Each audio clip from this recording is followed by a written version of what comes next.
Coaching कांड में सनसनीखेज खुलासा, खान सर के झूठ का हुआ पर्दाफाश, पुलिस के हाथ लगा नया वीडियो, 20 मिनट जांच में आया नया एंगल। नमस्कार, आप देख रहे हैं स्पेशल स्टोरी। मैं हूं परवीन शेख।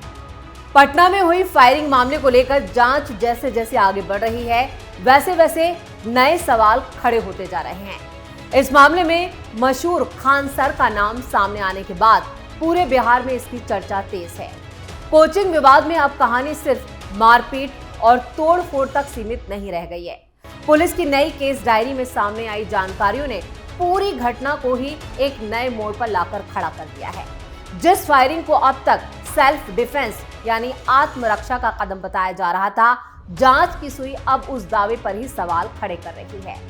2 जून की रात मुसल्लरपुर हाट इलाके में हुए इस हाई प्रोफाइल बवाल के बाद से लगातार बयानबाजी चल रही है।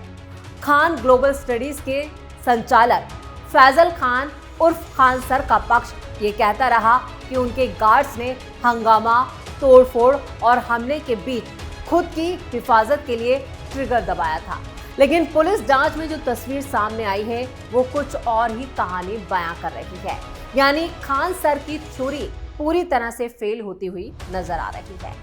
खबरों के मुताबिक जांच में ये टाइमलाइन सामने आई है कि गार्ड चुन के साथ मारपीट और बैनर में तोड़फोड़ की घटना रात करीब 10:10 पर हुई थी। वहीं वायरल वीडियो और दूसरे सबूतों के आधार पर फायरिंग करीब 10:30 के आसपास हुई। यानी दोनों घटनाओं के बीच करीब 20 मिनट का फासला है। यही वो बिंदु है जिसने पूरे मामले को उलझा दिया है, या कहें कि खान सर के दावों की धज्जियां उड़ा दी हैं। अगर हमला उस वक्त था तो जान का खतरा सामने था, तो फिर गोली उसी वक्त क्यों नहीं चली? और अगर गोली 20 मिनट बाद चली तो क्या वो वास्तव में आत्मरक्षा थी या फिर इलाके में दहशत कायम करने की कोशिश? यानी ये मामला सेल्फ डिफेंस का कतई नहीं है। पुलिस फिलहाल इन सवालों के जवाब भी तलाश रही है। 5 जून को पुलिस की तरफ से जारी आधिकारिक जो प्रेस विज्ञप्ति जारी की गई थी, उसमें इसका जिक्र किया गया था कि जांच के दौरान एक वीडियो मिला है जिसमें 2 लोग घटना के बाद हवाई फायरिंग करते हुए नजर आ रहे हैं। और इस वीडियो के सामने आने के बाद जांच टीम ने आसपास के लोगों से पहचान कराई और फिर बॉडीगार्ड प्रदीप कुमार और तालेश्वर सिंह को गिरफ्तार कर लिया। जांच के दौरान एक और सनसनीखेज दावा सामने आया है। पुलिस के मुताबिक पूछताछ में प्रदीप कुमार ने ये कहा कि फायरिंग खान सर के आदेश पर की गई थी। यानी खान सर ने ही फायरिंग करने की बात कही थी, जिसके बाद फायरिंग की गई। प्रदीप ने यह भी दावा किया कि नौकरी के शुरुआती दिनों में ही उन्हें और उनके साथी को ये समझाया गया था कि इलाके में कोचिंग संस्थानों के बीच तनाव बना रहता है और विवाद की स्थिति में पीछे नहीं हटता है। केस डायरी में दर्ज बयान के मुताबिक घटना वाली रात जब भीड़ उग्र हुई और गेट पर मौजूद गार्ड की पिटाई हुई तो उस वक्त फायरिंग का निर्देश दिया गया था। यानी अगर प्रदीप की बातों पर यकीन किया जाए तो सीधा जो फायरिंग का आदेश आया वो खान सर की तरफ से आया। इसके बाद दोनों गार्ड ने 2-2 राउंड गोलियां चलाई। हालांकि पुलिस के सामने सबसे बड़ा कानूनी सवाल सेल्फ डिफेंस के दावे का है। कानून की नजर में सिर्फ खतरे का अंदेशा होना ही काफी नहीं माना जाता। ये साबित करना पड़ता है कि खतरा तत्काल और वास्तविक था। यानी खतरा सच में था और उस वक्त आत्मरक्षा में गोली चलानी पड़ी। उससे बचने का कोई दूसरा रास्ता मौजूद नहीं था। जांच से जुड़े सूत्रों का कहना है कि अब तक हमलावरों के पास हथियार होने की पुष्टि नहीं हुई है। अगर ये हालात बरकरार रहते हैं तो सेल्फ डिफेंस की दलील पूरी तरह से यहाँ पर कहे कि कमजोर पड़ती हुई नजर आ सकती है। यानी खान सर एक बड़े संकट में फंसते हुए फिलहाल नजर आ रहे हैं। उनकी ही बातों में विरोधाभास है। पुलिस ये भी जांच करे क्या फायरिंग का मकसद हमलावरों को रोकना था या फिर वहां मौजूद लोगों में खौफ पैदा करना। जब्त राइफलों को फॉरेंसिक साइंस लैब भेजा गया और वीडियो फुटेज का मिलान भी टेक्निकली सबूतों से किया जा रहा है। पूरे मामले में अब सबकी नजर 20 जून को अपडेट होने वाली केस डायरी पर टिकी है। माना जा रहा है कि उसमें घटना और फायरिंग के बीच के समय अंतराल और वीडियो सबूतों को फॉरेंसिक रिपोर्ट से जुड़े कई महत्वपूर्ण तथ्यों का जिक्र हो सकता है। फिलहाल इतना तय है कि कोचिंग नगरी के इस चर्चित विवाद में गोलियों की गूंज अब सिर्फ सड़क तक सीमित नहीं है। ये गूंज अदालत, पुलिस जांच और जनमत तीनों जगह सुनाई दे रही है। आने वाले दिनों में जांच की दिशा तय करेगी कि यह मामला सेल्फ डिफेंस का था या फिर दहशत के लिए गोलियां चलाई गई, यानी खान सर ने अपनी दहशत कायम करने के लिए इलाके में इस तरह की हरकत की। खान सर के दावों की खुल गई पोल। पटना फायरिंग मामले में ये मोड़ अब आ चुका है जिसके केंद्र में सिर्फ और सिर्फ खान सर हैं। इस मामले में खान सर की तरफ से दिए गए बयानों और जांच में सामने आ रही जानकारियों के बीच काफी विरोधाभास यानी कॉन्ट्राडिक्शन है। दोनों ही मामलों को लेकर और जो बयान है उस पर अब सवाल उठ रहे हैं। हालांकि अब जांच पूरी नहीं हुई है और किसी भी एजेंसी ने अभी आखिरी फैसला नहीं लिया है, यानी अंतिम निष्कर्ष तक नहीं पहुंचे हैं। लेकिन घटनाक्रम ने पूरे मामले को सुर्खियों में जरूर ला दिया है और इस चर्चा के केंद्र में एक ही शख्स है और वो है फैजल खान, यानी कि खान सर। घटना के बाद खान सर की तरफ से जो पक्ष सामने आया उसमें सेल्फ डिफेंस की बात बार बार कही गई, लेकिन जांच से जुड़ी जानकारियों के सामने आने के बाद अब ये सवाल उठने लगा है, क्या पूरी घटना वैसी ही थी जैसी शुरुआत में बताई गई थी या फिर कुछ ऐसे पहलू हैं जिनकी अभी और जांच होना बाकी है। जांच एजेंसियां घटना की टाइमलाइन तैयार करने में जुटी हैं। खबरों के मुताबिक सीसीटीवी फुटेज, मोबाइल की लोकेशन, कॉल रिकॉर्ड्स और प्रत्यक्षदर्शियों के बयानों का मिलान किया जा रहा है, यानी जिन्होंने इस पूरी घटना को आंखों से देखा, और फोरेंसिक रिपोर्ट अब इस पूरे मामले में एक नया मोड़ ला सकती है। तथ्य के आधार पर यह तय होगा कि घटना के दौरान वास्तव में क्या हुआ था।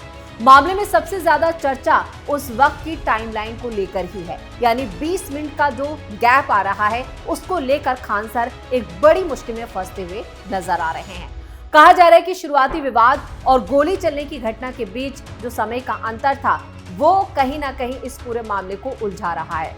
अगर ऐसा है तो जांच एजेंसियां ये समझने की कोशिश करें कि उस दौरान क्या हुआ और उससे जुड़े पक्षों ने क्या कदम उठाए। कानून के जानकारों का साफ कहना है कि किसी भी सेल्फ डिफेंस के दावे की जांच सिर्फ बयान के आधार पर नहीं, बल्कि परिस्थितियों और उस वक्त के मौजूद सबूतों और उस वक्त के जो घटनाक्रम होता है उसको देखकर ही की जाती है। इसलिए ये जरूरी है कि जांच पूरी होने तक किसी निष्कर्ष पर ना पहुंचा जाए। सोशल मीडिया पर इस मामले को लेकर अलग अलग दावे भी किए जा रहे हैं। कुछ लोग खान सर के पक्ष में खड़े हैं और उनका साफ कहना है कि उन्हीं ने पूरी बात रखने का अवसर उन्हें मौका है, यानी उन्हें भी अपनी बात रखने का मौका मिलना चाहिए। वहीं कुछ लोग जांच में सामने आ रही जानकारियों के आधार पर सवाल उठा रहे हैं और उस पर कानून के जानकारों का साफ मानना है कि किसी भी हाई प्रोफाइल मामले में सार्वजनिक धारणा और वास्तविक कानून की स्थिति अलग अलग हो सकती है। अदालत और जांच एजेंसियां सिर्फ सबूतों के आधार पर फैसला लेती हैं, ना कि सोशल मीडिया की बहस के आधार पर। अगर जांच में ये साबित होता है कि खान सर के बयान और जो सबूत मिले हैं उसमें कोई बड़ा अंतर है, तो उनके लिए कानूनी चुनौतियां लगातार बढ़ सकती हैं। दूसरी तरफ अगर जांच उनके दावों की पुष्टि करती है तो उन पर उठ रहे सवाल खुद ही कमजोर पड़ जाएंगे। फिलहाल सबसे खास बात यह है कि जांच अभी जारी है, इसलिए ये कहना कि खान सर झूठ बोल रहे हैं या पूरी तरह सच बोल रहे हैं, दोनों ही बातें अभी जांच से परे हैं और जांच से पहले कहना ठीक नहीं है। सच्चाई का पता सिर्फ आधिकारिक जांच रिपोर्ट, सबूतों और न्यायिक प्रक्रिया के बाद ही पता चल सकेगा। इसी वजह से पटना फायरिंग केस अब सिर्फ एक आपराधिक जांच का मामला नहीं रह गया, बल्कि ये एक ऐसा विवाद बन चुका है जिसमें हर नया तथ्य, नया सबूत नए सवाल पैदा कर रहा है। आने वाले दिनों में जांच की दिशा और सामने आने वाले सबूत ये तय करेंगे कि इस मामले की असल तस्वीर क्या है। यानी पूरी तरह से अब जो जांच का दारोमदार है वो फोरेंसिक रिपोर्ट पर टिका है। अगर फोरेंसिक रिपोर्ट में जितनी भी जो हथियार हैं और लाइसेंस है और उसकी टाइमिंग और जो वीडियो सामने आया है, नया वीडियो आया है और जो प्रत्यक्षदर्शी हैं, अगर उनके मिलान में किसी भी तरह का कॉन्ट्रडिक्शन या विरोधाभास सामने आता है तो खान सर अपने ही दावों में बुरी तरह से फंसते हुए नजर आ सकते हैं। तो कोचिंग कांड में आए इस नए टर्निंग पॉइंट ने कई सवाल खड़े कर दिए हैं और इन सवालों में सबसे आगे अगर कोई नजर आ रहा है तो वो हैं खान सर। खान सर की मुश्किलें अकेले इसी मामले में नहीं बढ़ रही, क्योंकि ये मामला राजनीतिक गलियारों में भी तूल पकड़ता हुआ नजर आ रहा है। विपक्ष जहां खान सर के साथ पैरेलल खड़ा नजर आ रहा है, तो वहीं सत्ता पक्ष ने साफ कहा है कि जो गुनहगार है उसे उसकी सजा मिलेगी, यानी जांच रिपोर्ट आने का इंतजार किया जाएगा। लेकिन बयानबाजी तेज है। वहीं आनंद सर को लेकर भी जो दावे किए जा रहे हैं और जो खान सर कह रहे हैं, उन बयानों में भी किसी तरह का मिलान नहीं है, यानी काफी कुछ ऐसा है कि कोई तो बड़ी गड़बड़ी हुई है। अब जो ये 20 मिनट वाला जो अंतराल बार बार सामने आ रहा है, इसने भी पुलिस के हाथ पांव फुला दिए हैं। लेकिन फिलहाल गार्ड्स जो प्रदीप है वो मुख्य गवाह माना जा रहा है। प्रदीप के बयान और खान सर जिस तरह के दावे कर रहे हैं, उनमें काफी डिफरेंस जो है वो लगातार सामने आ रहा है। अब देखना ये होगा कि कोचिंग जो पूरा ये कोचिंग कांड है, उसमें अब आने वाले वक्त में और क्या क्या नए पहलू निकलकर सामने आते हैं। लेकिन इस मामले या कहें कि एक हाई प्रोफाइल मामले ने कई एंगल जरूर दे दिए हैं और इसमें कई बड़े नाम जो हैं वो अब खुलकर सामने आ रहे हैं। खान सर जैसे दिखते हैं, क्या वह वाकई ऐसे हैं, या जिस तरह का वो जनमत संग्रह की बार बार बात कर रहे हैं, या जो जनमत उनके साथ नजर आ रहा है उसका वो मिसयूज कर रहे हैं। जनमत संग्रह से अदालत के फैसले नहीं होते, क्योंकि अदालत के फैसले होते हैं सबूतों से, तथ्यों से, और जो सबूत और तथ्य अगर पुलिस जमा करती है और ये सबूत अगर खान सर के खिलाफ जाते हैं, तो खान सर के लिए आने वाले दिन और भी ज्यादा मुश्किलों भरे हो सकते हैं। फिलहाल तो क्वेश्चन मार्क खान सर के दावों पर ही उठ रहा है। इसी के साथ स्पेशल स्टोरी में इतना ही। वीडियो कैसा लगा कमेंट करके अपनी राय जरूर दें। वीडियो को लाइक करें, शेयर करें और कैपिटल टीवी को सब्सक्राइब जरूर करें। धन्यवाद।